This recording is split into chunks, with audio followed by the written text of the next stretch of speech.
الحمد لولیہ والصلاۃ علی نبیہ وعلی آلہ واصحابہ المتأدبین بآدابہ اما بعد فاعوذ باللہ من الشیطان الرجیم بسم اللہ الرحمن الرحیم وسخر لکم اللیل والنہار والشمس والقمر والنجوم مسخرات بأمرہ ان فی ذلک لآیات لقوم یعقلون صدق اللہ العظیم ان اللہ وملائکتہ یصلون علی النبی یا ایھا الذین آمنوا صلوا علیہ وسلموا تسلیما اللہم صل وسلم بارک علی محمد معدن الجود والکرم وآلہ وبارک وسلم صلاۃ وسلام علیک یا رسول اللہ صلی اللہ تعالی علیہ وسلم۔ معزز سامعین، خطبہ مسنونہ میں سورہ نحل کی ایک آیت کریمہ کی تلاوت کا شرف حاصل کیا۔ آج کی اس محفل میں اسی آیت کریمہ سے متعلق اسلامی معلومات سے آگاہی کی کوشش کی جائے گی۔ رب قدیر میری زبان پر کلمہ حق کو جاری فرمائے۔ اسلامی تعلیمات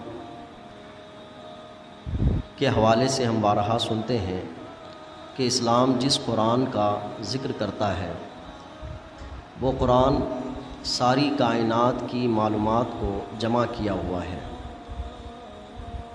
کسی بھی طبقے کے انسان کو اپنے لیے رہنمائی اور گائیڈنگ لینا ہو تو قرآن پاک سے وہ حاصل کر سکتا ہے۔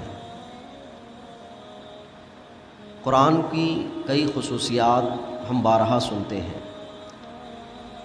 لیکن اس کی تفصیلات اور اس کی گہرائی کے حوالے سے ہم اس پر زیادہ توجہ نہیں دیتے یا ہم توجہ کی محفل منعقد نہیں کرتے۔ قرآن کے حوالے سے ہمارے اندر جو کمیاں ہیں وہ میں کئی محفلوں میں ذکر کرتا ہوں کہ جن مدارس کے ذریعے سے قرآن کی تعلیم اور قرآن کے معنی بیان کرنے کے ایکسپرٹ تیار کیے جانے چاہیے، وہاں سے ختم قرآن کے طلبہ بھیجے جاتے ہیں کہ قرآن کو ختم کیا جائے، ایصال ثواب کیا جائے۔ مدارس میں ایکسپرٹ بننا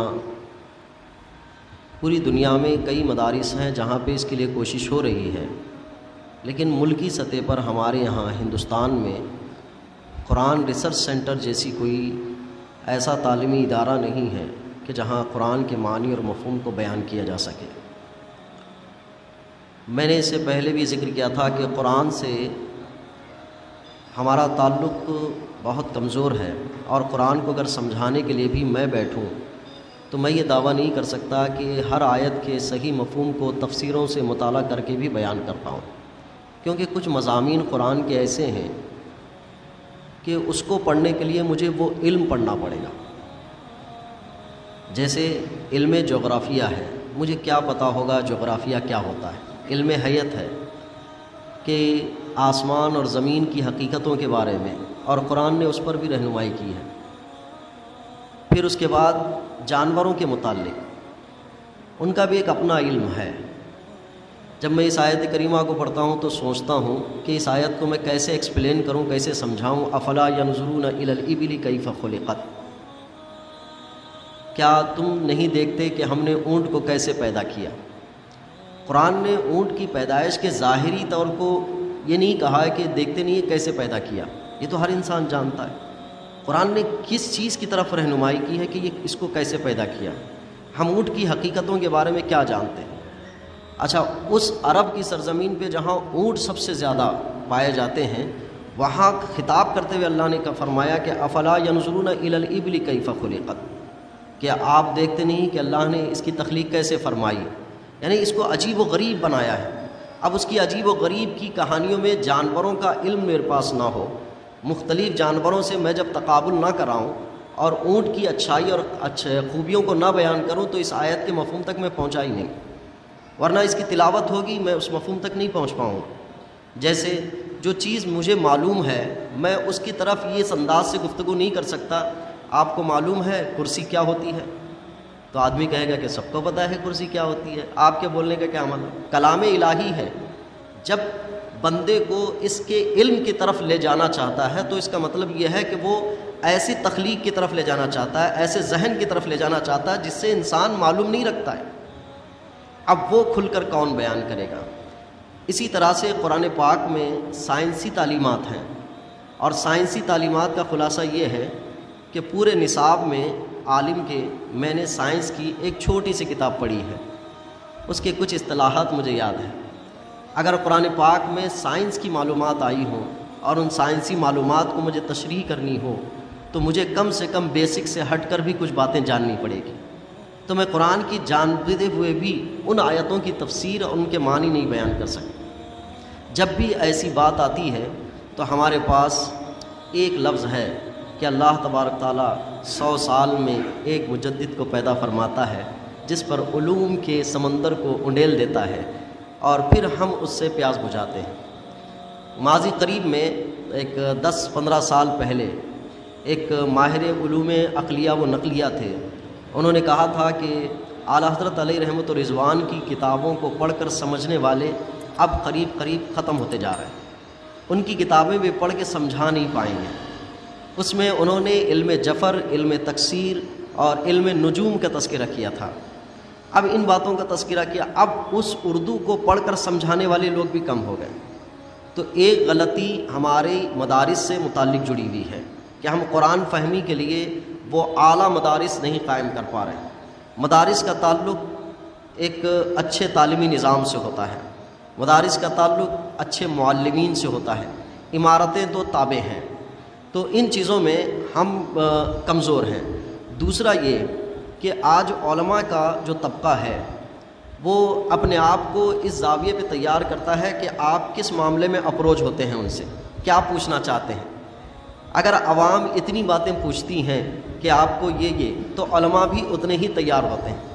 اگر محفل قرآن یا سماعت قرآن، درس قرآن کی محفلیں جمع ہو، ہر آنے والے نئے مسئلے سے متعلق علماء کو کچھ پوچھا جائے تو پھر علماء بھی تیاری کریں گے کہ اب ہمیں یہ بھی دور کرنا ہے، یہ بھی ٹھیک کرنا ہے، یہ بھی ٹھیک کرنا ہے۔ تو مدارس میں ان چیزوں کا نظام بھی بنتا جائے گا، کیونکہ کچھ عادتیں ہماری ایسی ہیں کہ کسی چیز کے پیش آنے کے بعد اس کا حل تلاش کیا جاتا ہے۔ یہ تمہید ہے کہ ہماری کمزوری ہے۔ آج کی گفتگو میں کچھ باتیں سرسری طور پر آپ تک پیش کرنا چاہ رہا ہوں کہ ہمارا ملک بڑا قابل فخر ہو گیا ہے کہ اس کا چندریان 3 جو ہے چاند پر لینڈ کر چکا۔ ایک جشن کا ماحول، خوشی کا ماحول پوری دنیا نے بھی دیکھا، ہمارے ملک کی، اور آج ہر ایک ہندوستانی کا دل مچل رہا ہے، اچھل رہا ہے کہ ہم نے علم کی ایک مینار کو طے کر لیا اور ایک پہاڑ کو سر کر لیا ہم نے۔ یقیناً علم کے کسی بلند طریقے پر انسان پہنچتا ہے تو اپنے آپ کو بہت کچھ اچھا سمجھتا ہے، لیکن اس چندریان کے پہنچنے میں ہمارے چھوٹے ذہن رکھنے والے، ہمارے پاس جو ہماری ذہنیت ہے، ہم علم کو کتنا سمجھے ہوئے ہیں اور علم کہاں کہاں تک حاصل کرنا ہے، اس پر تھوڑا اصلاحی گفتگو کروں گا، کیونکہ مجھے سائنس کی بھی معلومات نہیں ہے اور نہ میں اسلامی تعلیمات کو سائنس کے مقابل میں پیش کرنے کی اہلیت بھی رکھتا ہوں، لیکن جو واقعہ حال ہوا ہے اس میں ہماری اصلاح کے کچھ پہلو ہیں، اس پر بیان کرنے کی کوشش کروں گا۔ کہتے ہیں کہ فلسفہ، جو اس کو آج سائنسداں کہتے ہیں، اس کا دوسرا نام فلسفی بھی آتا ہے۔ فلسفی 2 طرح کے ہوئے ہیں، ایک قدیم فلسفی، ایک جدید فلسفی، یعنی پرانے سائنسداں اور نئے سائنسداں۔ ان کے نظریات میں تبدیلیاں بھی بہت آئی ہیں۔ جب سائنس کا طالب علم سائنس کی معلومات حاصل کرنے بیٹھ جاتا ہے تو الگ الگ سائنسدانوں کے نظریات پیش کرتا ہے۔ ان نظریات کے پیش کرنے میں ایک معلومات اکٹھا ہوتی ہے۔ ان معلومات کو جب کوئی پیش کرتا ہے تو اس کا نام آتا ہے کہ فلاں سائنسداں نے زمین و آسمان، چاند، ستارے، سورج کے بارے میں یہ تھاٹ، یہ نظریہ پیش کیا، اس کا نام آتا ہے۔ لیکن ان تمام ناموں میں نے بہت اس پہ سوچا کہ قرآن پاک کا نام نہیں آتا ہے کہ قرآن کیا کہتا ہے، قرآن کی سوچ، قرآن نے کس طرح کی سوچ پیش کی ہے۔ وہ لوگ قرآنی نظریے کو انسانی نظریے سے الگ رکھتے ہیں اور اسلامی نظریے کو انسانی نظریے سے الگ رکھتے ہیں، جبکہ قرآن نے اس معاملے میں اپنی سوچ پیش کی ہے۔ آپ اور ہم اندازہ نہیں کر پائیں کہ چاند کو چاند نام کس نے دیا۔ آپ عربی میں کہیں قمر نام دے رہے ہیں، بدر نام دے رہے ہیں اور ہلال نام دے رہے ہیں۔ عربی میں 3 نام ہیں چاند کے، ایک ہے ہلال جو 1 تاریخ کو آتا ہے، اور ایک ہے بدر جو 14 تاریخ کو ہوتا ہے، اور بیچ میں 14 سے لے کر 29 تک یا 1 سے لے کر 14 تک جو ہوتا ہے اس کو قمر کہتے ہیں۔ ان کے تاریخ کے اعتبار سے ناموں الگ الگ ہیں عربی میں۔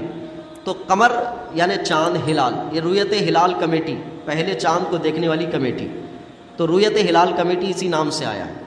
ہلال پہلے چاند کو کہتے ہیں، تو چاند کو چاند نام دینا، چاند کا ذکر کرنا کہ چاند روشنی بکھیرتا ہے، چاند کی فرسٹ انفارمیشن، پہلی معلومات کس نے دی ہے؟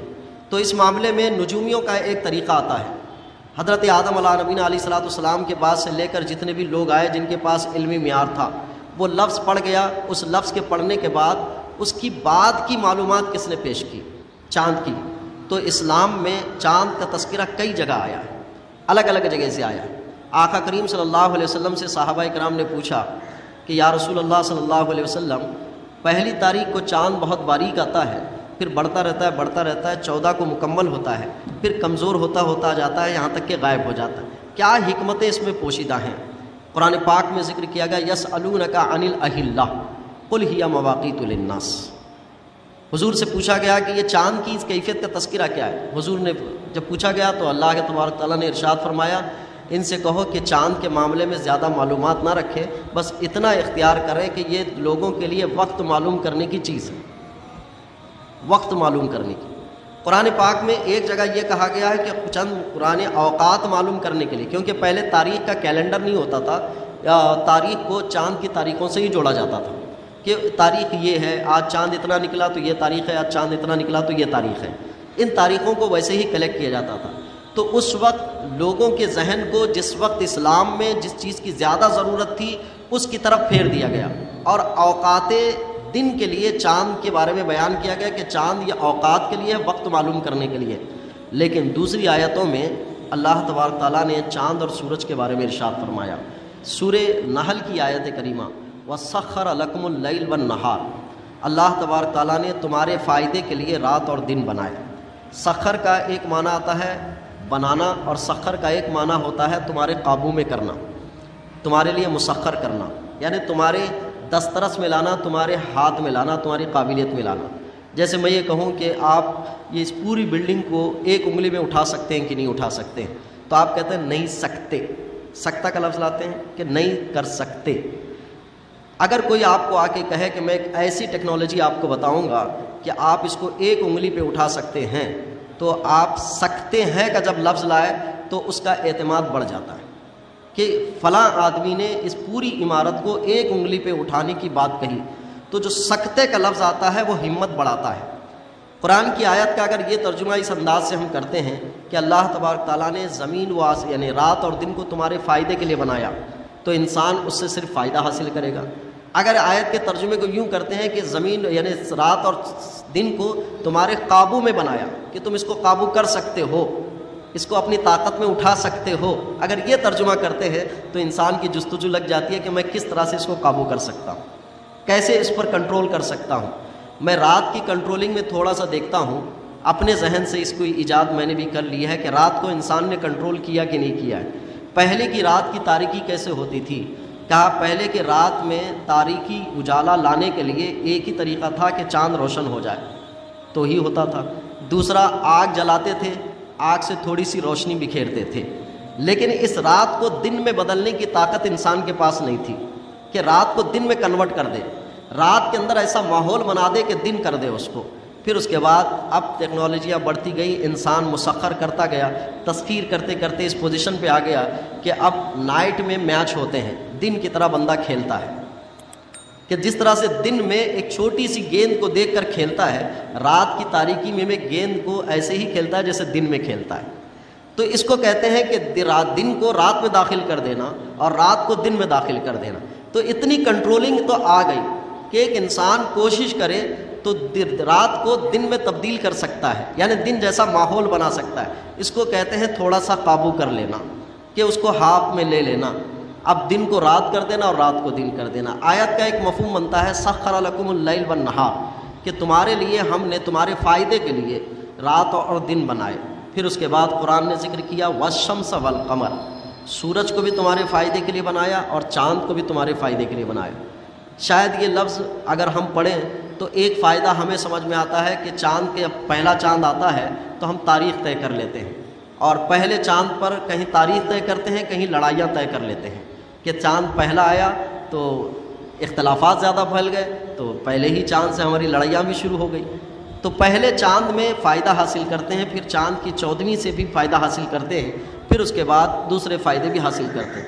لیکن قرآن نے صرف اتنے ہی فائدوں کا تذکرہ نہیں کیا، بلکہ کہا ہے کہ اس میں بہت سارے فائدے ہیں.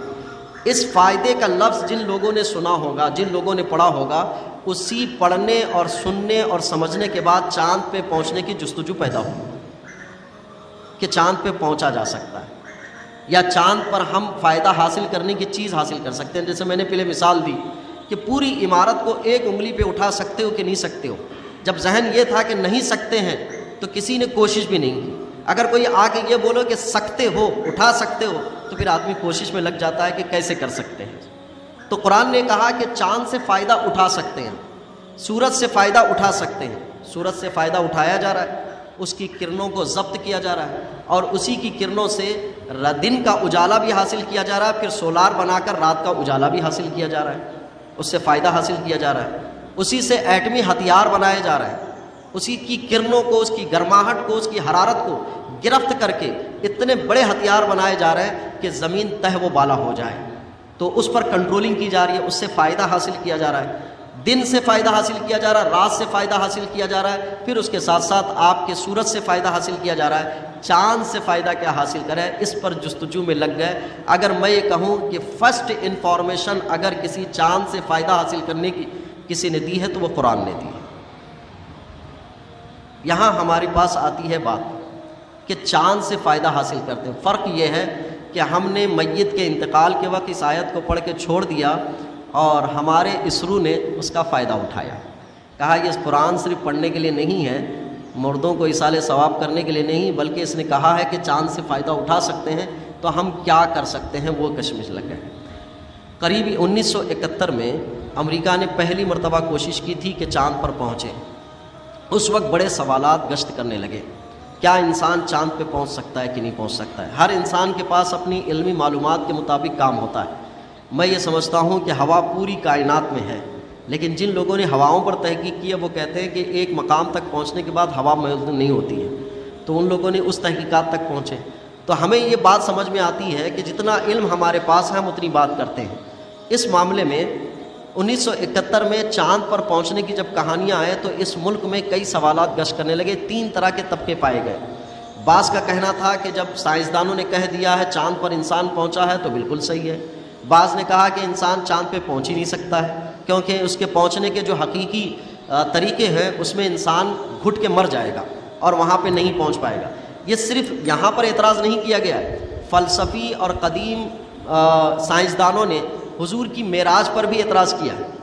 حضور کی معراج پر یہ اعتراض کیا ہے، حضور اگر جسم کے ساتھ گئے ہیں، حضور کا جسم ان عناصر اربع سے بنا ہے، آگ، پانی، مٹی، ہوا سے، اور ایک وقت جانے کے بعد وہ مانتے ہیں کہ آسمان کے درمیان تک 4 طبقے موجود ہیں. نیچے کا طبقہ ہوا کا ہے، اوپر کا طبقہ پانی کا ہے، اس کے اوپر کا طبقہ آگ کا ہے، اور سب سے نیچے طبقہ مٹی کا ہے. تو مٹی، ہوا، پانی، پھر اس کے بعد آگ.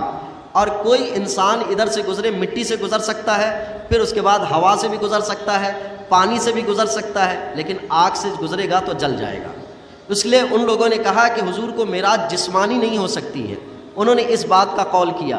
اسی اعتبار سے چاند پر پہنچنے کے معاملے میں بھی نظریات یہ تھے کہ انسان نہیں پہنچ سکتا کیونکہ وہاں ہوا ختم ہو جاتی ہے، اور کوئی آکسیجن لے کے اتنا نہیں لے جا سکتا ہے کہ وہاں زندگی گزار سکے. اس نظریے کے بعد جب یہ اختلافات ہوتے رہے کہ کوئی کہا کہ پہنچ سکتا ہے، کوئی کہتا ہے نہیں پہنچ سکتا ہے، تو اس وقت دارالفتاؤں میں سوالات بھی آنے لگے کہ کیا اسلامی سوچ و فکر بھی یہ ہے کہ انسان چاند پر پہنچ سکتا ہے کہ نہیں پہنچ سکتا ہے. تو جامعہ اشرفیہ مبارک پور کے مفتی شریف الحق امجدی رحمۃ اللہ علیہ نے اس دور میں ایک کتاب لکھی، اسلام اور چاند کا سفر. 1971 میں کتاب لکھی جب امریکہ پہلی مرتبہ پہنچنے کا دعویٰ کر رہا تھا. آپ نے دعوے میں اس کتاب کے لکھنے میں یہ نہیں ذکر کیا کہ امریکہ کے لوگ چاند پہ پہنچے کہ نہیں پہنچے، اس سے مجھے کوئی سروکار نہیں. اس بات پر گفتگو کی کہ اسلامی نقطہ نظر سے انسان چاند پر پہنچ سکتا ہے کہ نہیں پہنچ سکتا ہے.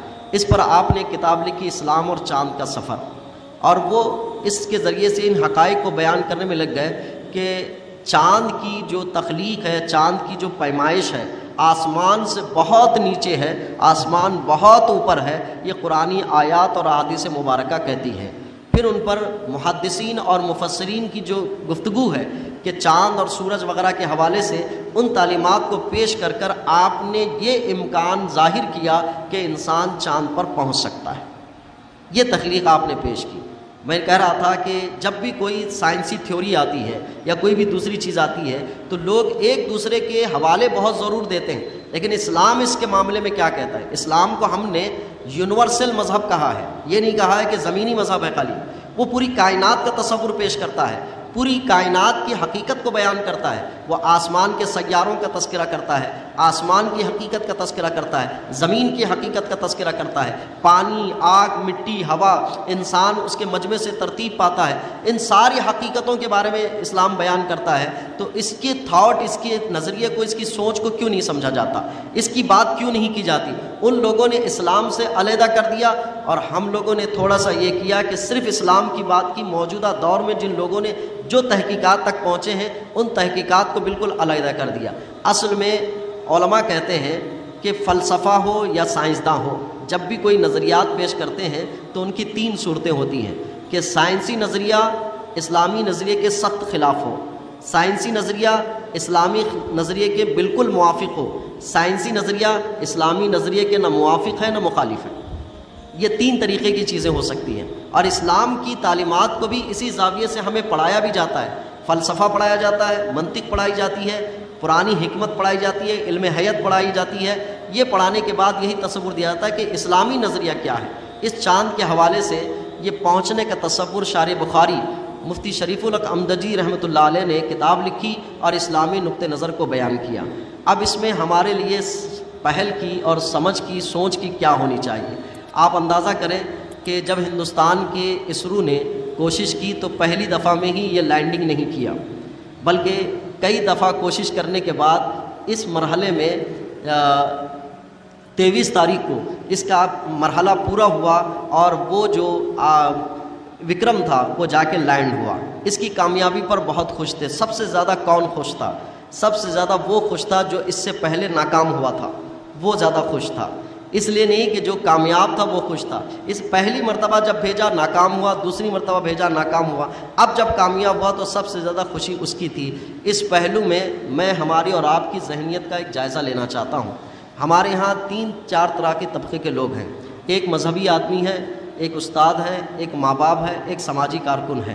عام طور پر ان کے پاس بھی کسی چیز، کسی مقصد سے پہنچنے کا ایک مقصد ہوتا ہے، لیکن اس مقصد کے معاملے میں سب لوگ اپنے مقصد میں پہنچنے سے پہلے ہار جاتے ہیں۔ باپ اپنی اولاد کو تربیت کرتے کرتے 2-4-5 دفعہ بول دیتا ہے، جب نہیں سنتا تو چھوڑ دیتا ہے، یہ کہے کہ ارے سنتا ہی نہیں، میں چھوڑ دیا۔ تو چاند پر پہنچنے کا جشن منانے والوں کے لیے یہ ہے کہ مقصد حاصل ہوئے تک کام چھوڑنا نہیں چاہیے، یہ طریقہ لینا چاہیے۔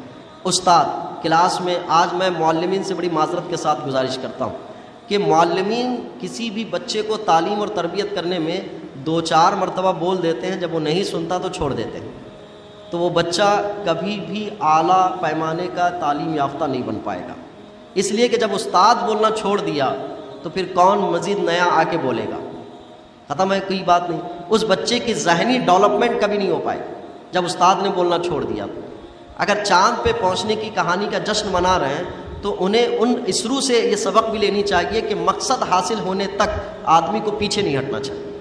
چاہے اس میں کروڑوں روپے خرچ ہو گئے، کروڑوں روپے خرچ ہونے کے بعد پہلا بلاسٹ ہو جاتا ہے، دوسرا ناکام ہو جاتا ہے، پہنچ نہیں پاتا ہے، کروڑوں روپے خرچ ہوئے، ایک انسان کی زندگی قریب 30 سال لگ گئی۔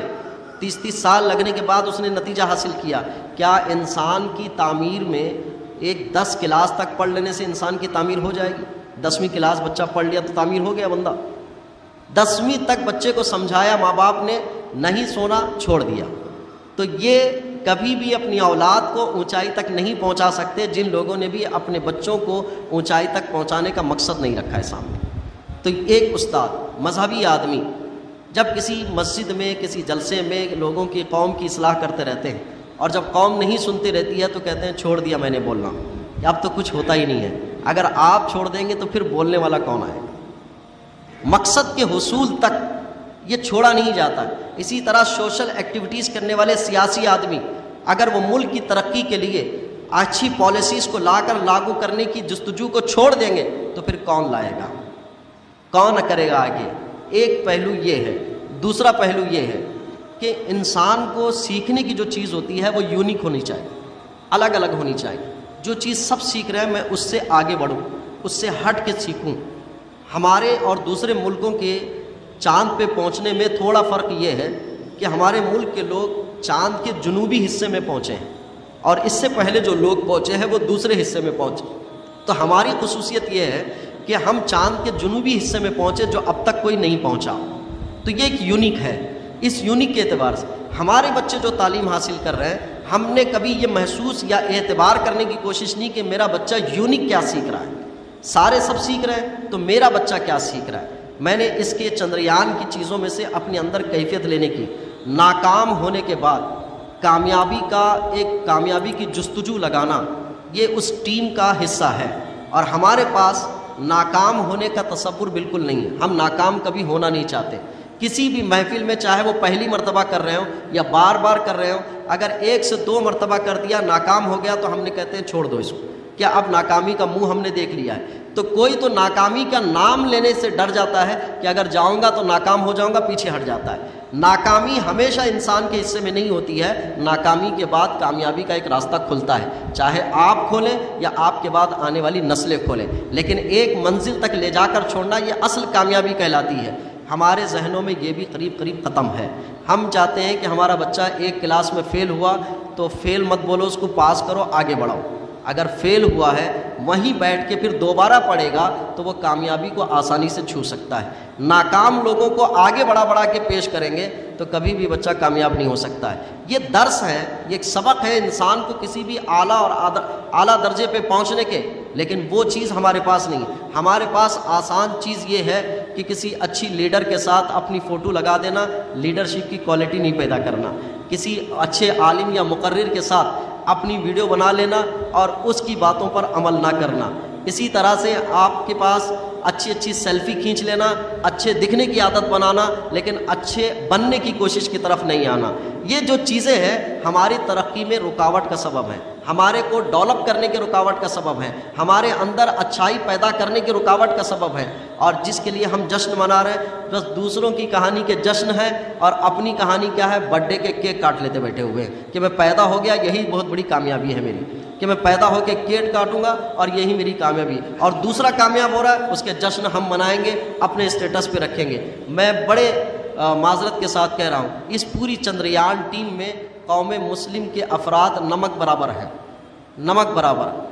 اب نمک برابر ہیں تو اس کا بھی جشن منایا جا رہا ہے۔ ہونا تو یہ چاہیے تھا کہ علم کے بڑے مینار، فرسٹ انفارمیشن چاند کی قرآن نے دی کہ کیسی اس کی کیفیت ہے۔ چاند لفظ دینا پرانے زمانے سے ہے، لیکن اس کی فرسٹ اب جس اسرو کو ہم مان رہے ہیں، وہ کیوں مان رہے ہیں کہ وہاں پہنچ کر وہ جو معلومات کلیکٹ کر کے ہمیں دے گا، ہم یہ کہتے ہیں کہ فرسٹ انفارمیشن ہے، یہ پہلی انفارمیشن دے رہا ہے، اس کے بعد تحقیق کے دروازے کھلیں گے۔ لیکن جس قرآن نے پہلی انفارمیشن دی ہے اس کو ہم نے صرف قرآن کی تلاوت میں ایصال ثواب رکھا ہے، اس کا جشن نہیں ہے ہمارے پاس۔ تو کیوں ہوتا ہے؟ کیونکہ علم کے حقیقی درجے تک ہم پہنچ نہیں پا رہے ہیں۔ یہ بہت چھوٹی چیزیں ہیں جو میں نے اس چندریان اور ہمارے حالات کے تناظر میں دیکھا ہے۔ تعلیمی میدان میں اگر مسلمانوں کو یا قوم مسلم کو صحیح ڈھنگ سے تعلیم کا اگر ارادہ نہیں بنایا، یہ وقت ضائع ہوگا۔ 15 سال ہمارے بچوں کی عمریں ضائع ہو رہی ہیں، وہ صرف نوکر بننے کے لائق ہو رہے ہیں، ان کے پاس ایسا علم نہیں آ رہا جو بادشاہ بنا سکے۔ وہ نوکر بن رہے ہیں، جاب کر رہے ہیں، نوکری کر رہے ہیں۔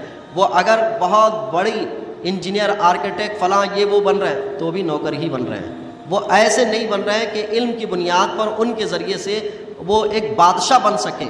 اور ان میں بنام مسلمان APJ عبد الکلام کا نام آتا ہے کہ جس نے زندگی پوری تج دی اپنی، اور تج کر جو ہے بنام ہی مسلمان ہی صحیح، لیکن مسلمانوں کے نام کے اعتبار سے اس نے زندگی میں اپنی تحقیق، اپنی ریسرچ، اپنے علم کی اتنی کوشش کی کہ بندے کی شادی کا دن مقرر ہوا تھا کہ اپنی تحقیق اور ریسرچ میں اتنا منہمک تھا کہ شادی کی تاریخ کو پہنچ بھی نہیں سکا، اپنی شادی میں نہیں پہنچ سکا۔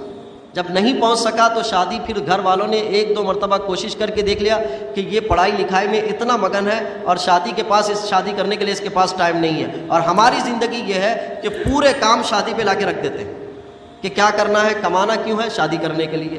اچھا گھر کیوں بنانا ہے, اچھا گھر شادی کرنے کے لیے.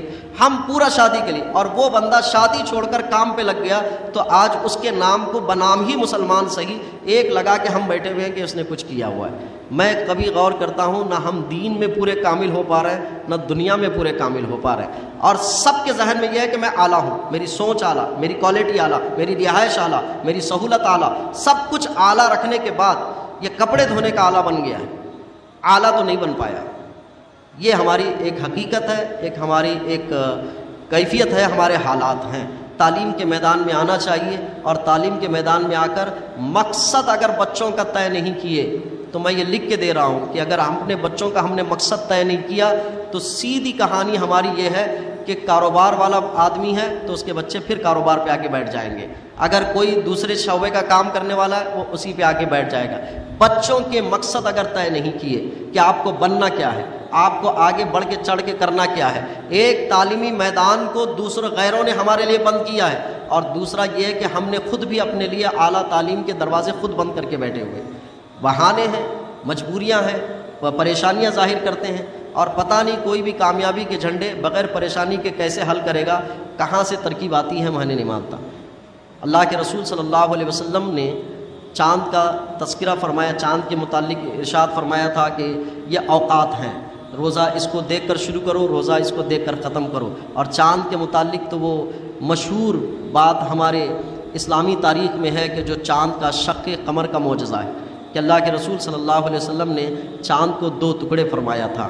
اس تاریخ کو حقیقی طور پر ثابت کرنے کے لیے بھی ہمیں علم چاہیے, عقلی طور پر ثابت کرنے کے لیے علم چاہیے.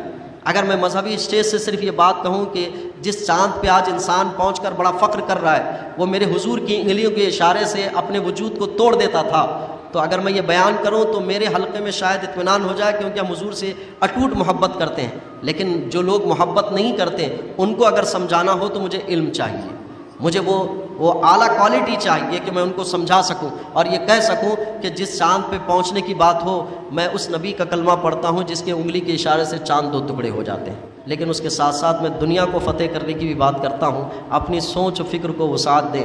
بہت وقت ہمارا صرف ہو رہا ہے, بہت پیسے خرچ ہو رہے ہیں, لیکن ہماری نسلیں علم کے میناروں کو طے نہیں کر رہی ہیں. یہ جاب کی میں اتنی گزارش تو کرتا ہوں مسلم طبقے میں 2% لوگ تو ہونی چاہیے جو نوکری کے نام پہ پڑھنے کے بجائے تحقیق کے نام پہ پڑھنے کے عادی ہو جائیں. کھانا پینا تو ان کو بھی ملا جو لوگ چاند پہ پہنچے, وہ لوگوں کو بھی تنخواہ ملی کہ نہیں ملی, وہ لوگ بھی کھانا پینا کھائے کہ نہیں کھائے. وہ لوگ اتنی بڑی ٹیم لگی تھی, انہوں نے بھی زندگی گزاری, کھائے پیے, ان کی بھی بیوی ان کے بھی بچے ہیں. یہ سارا مزاج جو ہمارا بنا ہوا ہے کہ ہم پڑھاتے کیوں ہیں, اچھی نوکری کرنا, شادی کرنا, اچھا گھر سیٹ اپ ہو جانا. یہ ذہن سے نکالیں. یہ شادی زندگی کا مقصد نہیں ہے, مقصد زندگی کا ایک پتھر ہے کہ جس طرح سے یہاں سے ہمیں کسی شہر جانا ہو تو بیچ بیچ میں پتھر لگے ہوئے ہوتے ہیں, شادی بھی ایک پتھر ہے, اس کو پار کر کے آگے جانا ہے. پوری زندگی کی کہانی لا کے شادی پہ نہیں ٹھہرا کرنی ہے کہ میں یہ کام بھی شادی کے لیے کر رہا ہوں, یہ کام بھی شادی کے لیے کر رہا ہوں, یہ کام بھی. آپ اندازہ کریں ایک بندہ اپنی پوری جستجو لگاتا ہے, کیا ہے, جاب کرنا ہے, نوکری کرنا ہے, پیروں پہ کھڑے ہونا ہے, شادی کرنا ہے. چلیے شادی ہو گئی, پھر اس کے بعد پھر شادی کو کرنے کے بعد کہتا ہے بچے ہوں گے, بچوں کے لیے کیا کرنا ہے, ان کی تعلیم کرنی ہے, ان کی شادی کرنی ہے. پھر شادی پہ جا گئے کہ ان کی شادی کرنی ہے. پھر وہ بچہ کیا کرے گا, وہ پڑھے گا, تعلیم حاصل کرے گا, وہ بھی شادی کرے گا. شادی ہی شادی, ہر چیز میں شادی. اور اس شادی نے اتنے غم لائے ہیں کہ جو بغیر شادی شدہ ہے وہ شادی کے اس میں ہے, اور جو شادی شدہ ہے وہ شادی کے غم میں ہے. میں شادی کیوں کیا, اور جو شادی نہیں کیا وہ اس میں غم میں ہے کہ شادی کر لیتا. ارے یار اس ذہن سے ہٹے, مقصد زندگی کی طرف آئیں. اور تو یہ تو ہے دنیا کی کامیابی, آخرت کی کامیابی بہت دور.